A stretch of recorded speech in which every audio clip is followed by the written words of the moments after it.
Well, hello Internet, and welcome to part 2 of my tutorial on how to make video games. In this part of the tutorial, I'm going to continue making Pong, and we're going to learn about sound managers and how to make our balls bounce and how to create an AI paddle and a whole bunch of other different things. And just to make this very clear, this whole entire tutorial isn't just going to be about Pong. Up next, I'm going to probably make Space Invaders, and I'm going to make Pacman, Tetris, a whole bunch of 2D games, and then after I do the 2D games, then I'm going to start making 3D games. So this tutorial series is going to be about a whole bunch of different games, and in the comments you can leave your requests for games that you'd like me to make. That would be really awesome. And after the last tutorial, I know that I said that the Mac OS version is nearly the same as the Windows version, and you guys said, well, prove it. So in this tutorial, I'm actually going to continue it using Windows version of Unity. And also I got some questions about Gimp, so I'm going to go and talk about that also. So this tutorial is going to cover a whole bunch of different things, and I have a lot to do, so let's get into it.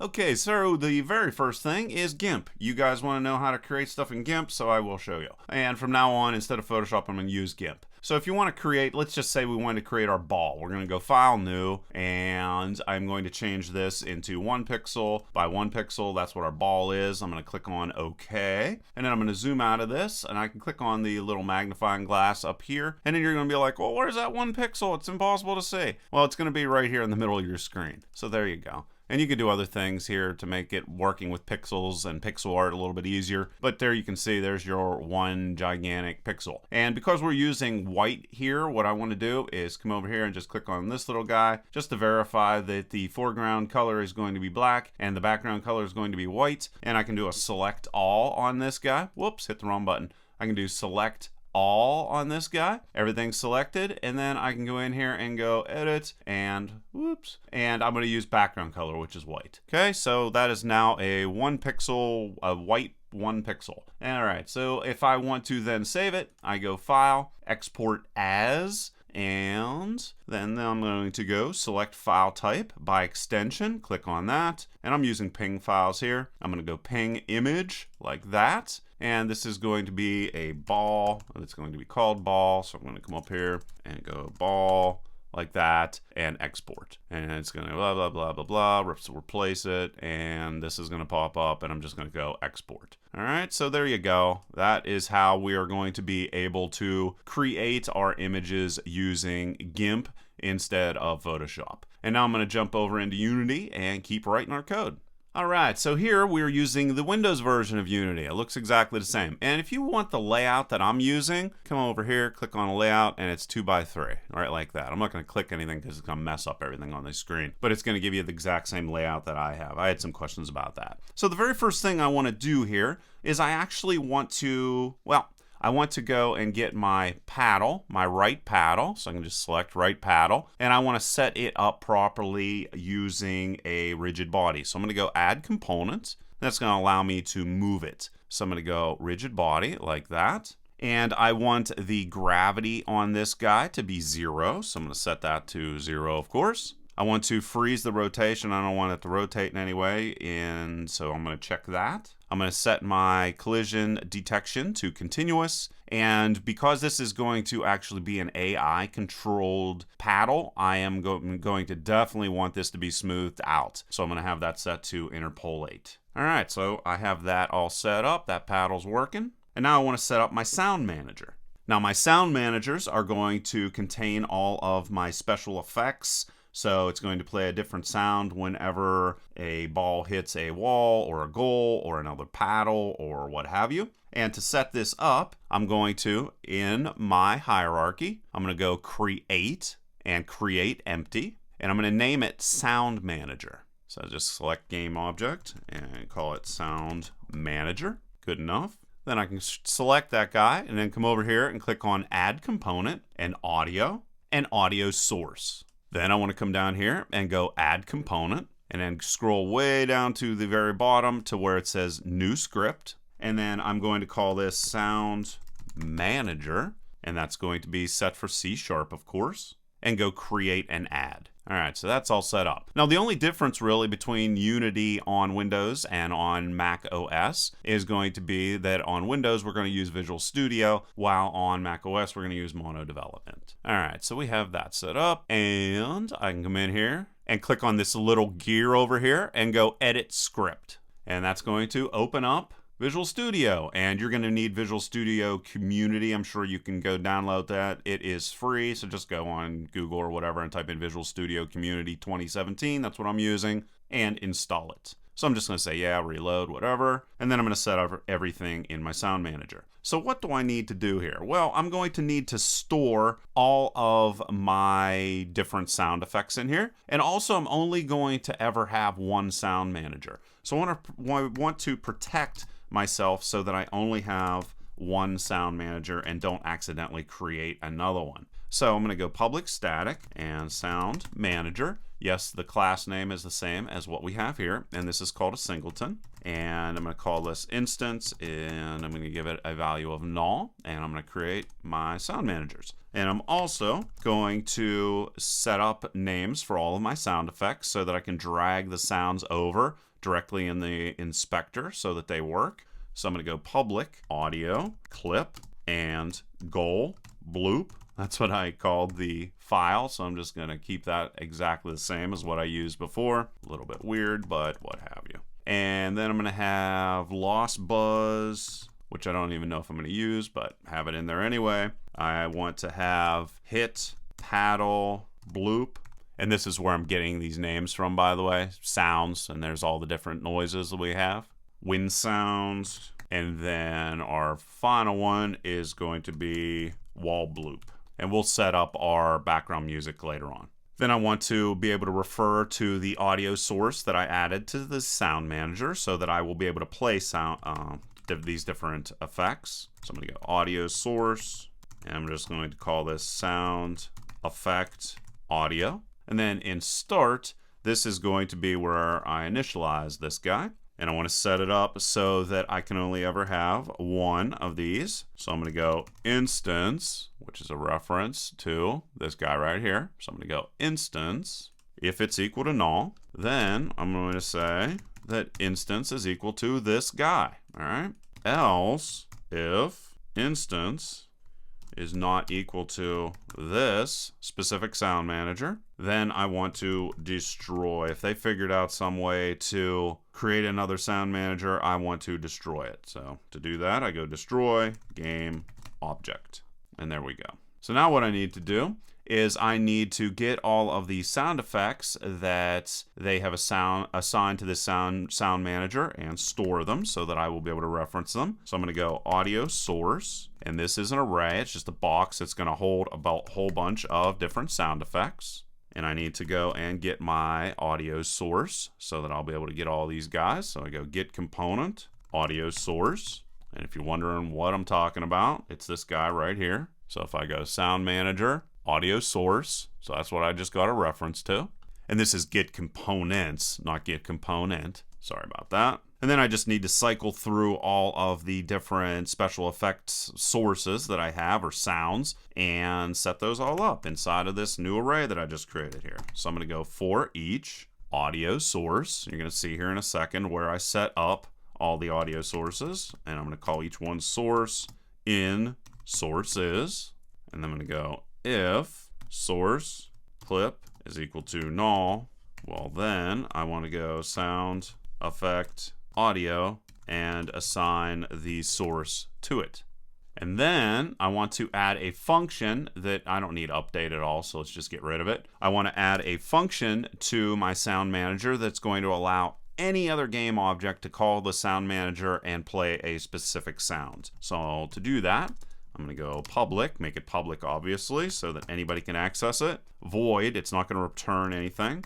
And play one shot. And it's going to receive an audio clip to play, and it's going to play it for me. So I'm going to go clip, and then I can go sound, effect, audio, play one shot, and whatever the name of the clip is. And you're going to see how this all works as the tutorial continues. Okay, so we have all that set up, and of course all this code is available in the description. Okay, so we want to save our sound manager and then jump back over into Unity. And whenever we jump back over into Unity, you can see that there's little boxes here for us to drag all of our sounds into. So we are going to do that. Here are our sounds, and we're just going to drag them in there. So we got my gold bloop. I'm going to grab that, drag it in there. Lost buzz, drag it down inside of there. Hit paddle bloop, Where is that at? There it is. Hit paddle bloop, wind sound, and wall bloop. Okay, so there we go. We have all our sounds all set up inside of there. And now that I have all that set up, I'm going to go and create my ball and write all of the code needed to make the ball work properly. So once again, open up the sprites, and I'm going to grab a ball, and I'm going to throw it right here in the middle of the screen. I'm going to add a box collider to it because I'm going to let some of the collisions be handled by just our box collider here, and other collisions I'm actually going to handle in the code. So just box collider, and that's going to do a lot of work for us, which is going to be great. Now, to make our ball actually bounce like a ball and interact like a ball, Unity actually has something that's called a physics material that is built into it, and we'll be able to assign that to the ball, and then it'll handle a lot of the bouncing for us. And to use it, we're going to go into our project. I'm going to go create and physics material 2D, and I'm going to call this ball material. And then I'm going to select my ball and then get ball material and drag it right here in the collider section. So that'll all be set up. Then I can select my ball material. I do not want friction to affect the movements in my ball, so I'm going to set that to 0, and then I'm going to set bounciness to 1. And then we're going to play around with bounciness and see if 1 works out. I think that it will. Now, of course, if we want our ball to be able to move, we are going to have a rigid body assigned for the physics.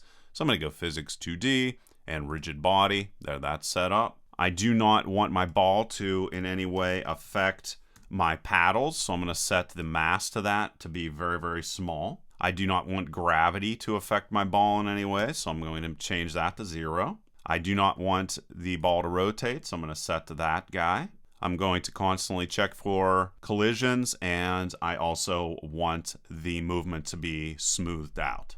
Now that I have all that set up, what I need to do is create a script that's going to handle what happens whenever my ball bounces off of different things. And another thing I want to do is I want to click on assets and grab my sound manager and grab that and move that into my scripts folder so that I have everything nicely organized. Don't want things all over the place. So let's go into scripts once again, and I'm going to click on this. I'm going to go create C# script, and this one's going to be called ball. And after I have that set up, double click on it and edit it in Visual Studio. And it's going to say, do I want to reload? And I say yes, reload, and there is ball.cs. So what am I going to need for my ball to properly work? Well, I'm going to have to monitor the speed, and I'm probably going to have to mess around with the speed so that I get everything working well. So I'm going to have that be equal to 30 just to start off, and I'm going to make it public, of course. I'm going to need to reference the rigid body so that I will be able to mess around with that. I'm going to call this rigid body. I'm going to need access to the audio source so I can play different sound effects depending upon what the ball is going to be bouncing off of. So I'm going to go audio source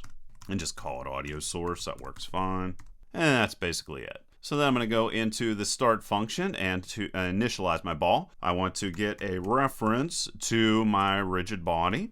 And to get any component, you always use get component like that. And then you give whatever the name of the component is. And then I want to have my ball, as soon as it comes onto the screen, I want to have it start moving. And I want it to start moving towards the AI controlled ball, or AI controlled paddle. So I'm going to come in and go rigid body velocity. Oops, make sure that this is uppercase. Rigid body and rigid body.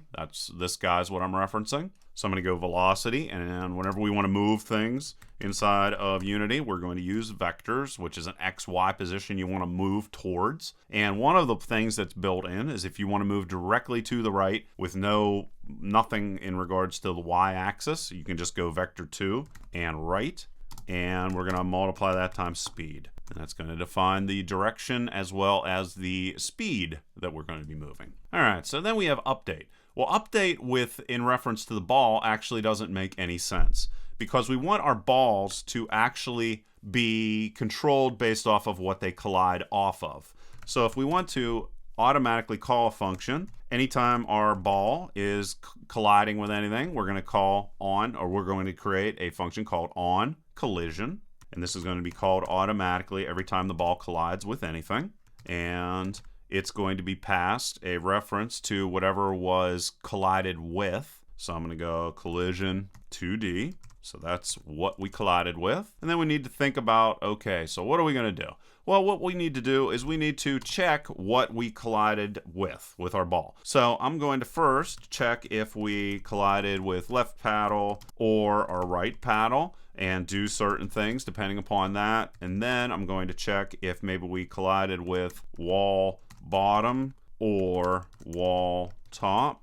And if you're wondering what those are, that's these guys right here. And you're going to be referencing them or asking about them based off of using these names right here that are inside of the hierarchy. And for the most part, we're just going to let our collider component that's attached to the ball just do all this stuff, but whatever. And actually, I forgot in bouncing around here what this is called, left goal and right goal. And then we're going to check if left goal or right goal, if our ball hit a left goal or the right goal. Okay, so we have that all set up. So let's go in here and do some stuff. So I want to check if it collided with either of those. And to do so, I can just come in and let's move this up. I don't know why that bothers me. Okay, so I'm going to check if we collided with the left paddle or the right paddle. So to do that, I need to say, hey, thing I collided with, what is your name? And to get that, I just go whatever that is, whatever that object is, game object followed by name. And I'm going to check if it's equal to left paddle or not. Or in a situation, whoops, what did you do, you silly thing? Get rid of that. Or if the name of the game object was right paddle, just throw that in there and then change this to right. So I'm going to do pretty much the same thing if it clicked on either of those or if the ball hit either one of those. And I'm also going to do basically, I'm going to check if we hit wall bottom or wall top in the same way. All I need to do is go wall bottom and wall top. And I'm going to do the same thing for left goal and right goal. So just change this to left goal and then change this to right goal. All right, so we have all this set up. So now we need to come in here and do some calculations if we hit the left paddle or the right paddle. Now, I don't want my paddle and my ball to always go directly to the right or directly to the left whenever the ball hits either of those paddles, because that is boring. So what I want to do instead is I want to set it up so that if it hits near the top of the paddle, above the center line of our paddle, I want my ball to go upwards in the Y direction in an angle. And it's going to become a more severe angle depending upon how high on the paddle it hit. If it hits below the midpoint of the paddle, meaning the ball, it's going to go downwards. So I'm going to do some different calculations here just to figure out how to do that. And that's a little bit complicated. So I'm going to create another function that's going to handle this. So I'm going to go handle paddle hit. And I'm going to pass whatever the ball collided with to that function. And I need to create that function, of course. So I'm going to go handle paddle hit and come down here outside of that function and create another one.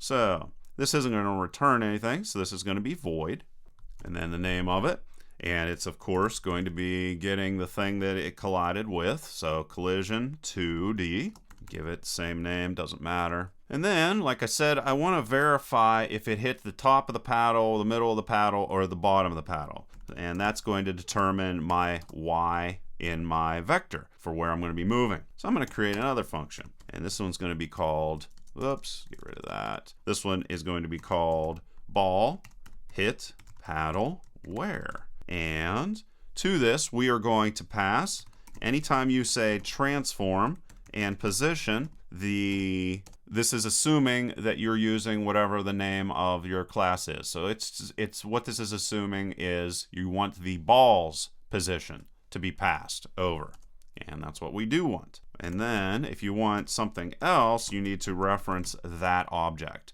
So if I want to find out what the position on the screen or in the scene for whatever the ball collided with, I have to go and reference that object's name, which is the thing that I collided with, transform, and then position once again. After you do this a bunch of times, this stuff will start to stick in your head. And I also want to get the paddle, because the only thing in this situation that our ball is going to hit is the paddle. So I want to get the height for my paddle, so I know if I hit the top of the paddle, the bottom of the paddle, and all that other stuff. And to do that, you go size Y. And if you wanted the width of the paddle, you'd use size X, okay? Just for future information. So there we are. we have all that set up. So now we got to create ball hit paddle where, and of course that's going to return a float. So I'll come down here and go float like this, and this is going to receive vector position on the screen for our ball, and it's also going to receive vector position for our paddle, and it's also going to receive a float which is going to represent our paddle height. And that is all we're going to need to return where the ball hit the paddle. So I'm just going to come in here and just go return, and we're going to go and get the ball's Y position and subtract the paddle's Y position, and then divide by our paddle height. And there it is. And that is going to give us our exactly what we need, which is going to be our Y direction. All right, so we have that all set up. And next up, we need to figure out or calculate the direction of our ball. And that's going to require a vector once again. So I'm going to call this direction is equal to, and this is new vector 2, like that. And one thing that is important to understand about vectors is straight up is going to be 0, 1, while straight down is going to be 0, -1. All right, so what we're going to want to do is work within a high value of 1 and a lowest value of -1, and everything in between there. So what we're going to come in here and check for is the thing that we collided with, was it equal to the left paddle? And if it is, then we're going to change the X direction for our ball. So we're going to go direction is going to be equal to new vector 2, and that's going to be, the X direction is going to be 1. Because it hits the left paddle, we're going to move to the right, and to the right is 1. And then we're going to pass in the Y direction. Otherwise, we're going, if it's hit the right paddle, we're going to do the exact opposite. So we're just going to change this to right paddle, and this is going to be -1. So the X direction changed, the Y direction stays exactly the same. And the last thing we're going to do here is we're going to call our sound manager, and we are going to play a sound effect. So sound manager, instance, play, one shot, and go sound, and to reference a sound effect that is assigned to the sound manager, you go sound manager, instance, and here I want to play the sound effect called hit paddle bloop, and there that is. And that's how easy it is to play sound effects that are assigned to the sound manager. And I'm actually going to copy this because I'm going to use this for bouncing off the other stuff. Okay, so if it hits the bottom or the top wall, what I want it to do is just play a sound effect. That's it. I'm going to let the collision components and all that handle everything else. But the sound effect that I want to play for this is going to be wall bloop. So let's just go in there and change that to wall bloop. All right, that's all we need to do for that guy. That's all set up. And if it hits a goal, I am going to also play a different sound effect, which is going to be goal bloop. So let's just change this to goal bloop. There that is. And then later on, I am going to also, let's just put a note in here, to do in the next part of the tutorial. I am going to come in here and update score UI. So we'll just have that set. And then after it does all of that, I am also going to, meaning it hits one of the goals, I'm going to transform or move the position for the ball. And I'm going to go new and vector 2. And I'm just going to make the ball show up in the middle of the screen. So I'm just going to put 0 and 0 inside of there like that. And that's all that I need to do for now for our ball. Oop, made a little bit of error here. I have to also come in and calculate my velocity now that I have everything set up. So I'm going to go rigid body of velocity is going to be equal to my direction multiplied times my speed. And this is going to change the velocity direction of the ball. And of course, you're going to be assigning a vector to velocity here. And then the final thing is I have like two little warnings down here. I want to have both of these methods be uppercase. So I'm just going to come in here and change this to ball hit paddle where. And then, of course, I'm going to have to change this guy right here because that changed. And then I'm going to change this guy right here. And then I am going to come up inside of here and change this one. All right. So there we go. Now we have all those set up. And you can see that I don't have any errors down here.